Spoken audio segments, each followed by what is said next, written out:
Okay, here we are still on page 451. We've got yet another video and another two problems after this to look at 451. We're doing problem 62 and you have problem 53 assigned. So problem 51 is another one of these pages where, you know, I've found it to be a good idea to assign you quite a few problems from the page. So keep that in mind. You know, stress that page, do some problems on that page, really try to make sure you've understanding what's going on. And if you watch the previous video, there we were finding values of composite functions, problems of this sort, right? And it turns out, if you look at those, that there's a little bit more going on with these than kind of meets the eye. Certainly more than was going on when we were dealing with simpler one-to-one functions that were one-to-one everywhere. The sine, the cosine, the tangent, and their three other buddies are not one-to-one everywhere. They're only one-to-one over so-called restricted domains. And you have to take that into account when you're doing those composite problems. You have to take it into account here. So this problem says actually find the inverse function, okay, and then determine its domain and its range. So I'll do that. Just before I do, let's note that the domain is given over here, okay? The domain of f, let me not do that here, let me summarize it over here.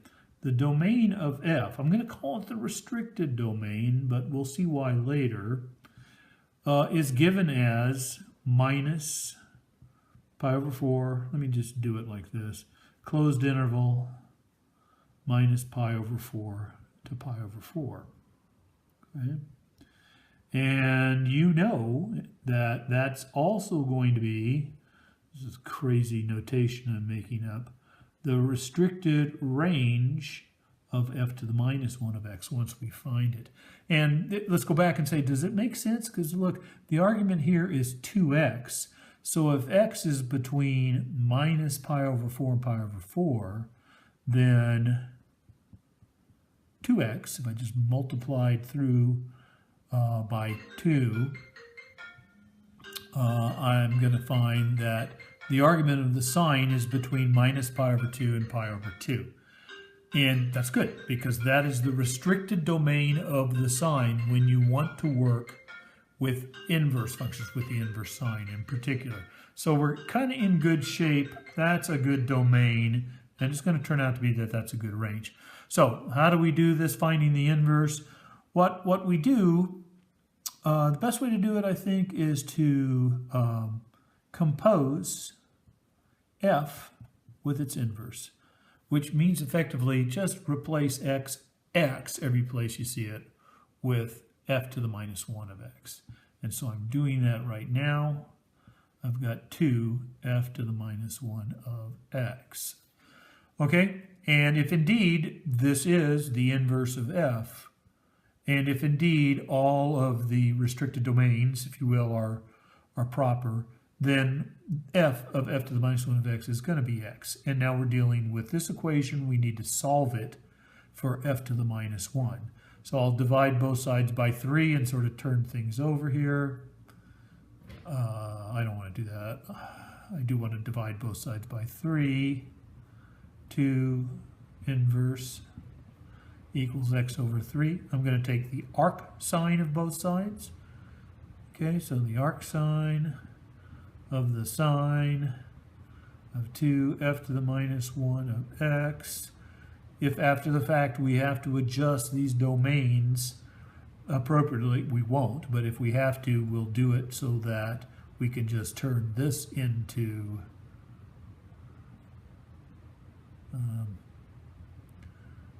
turned out I cannot talk and write at the same time.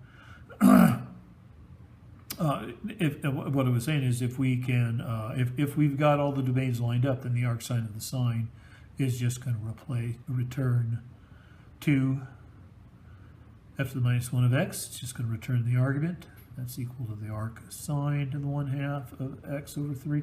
And therefore, f to the minus 1 of x is equal to 1/2 arc sine of x over 3. So there's the function. What are the domains? Well, we've got these two. We've got these two lined up.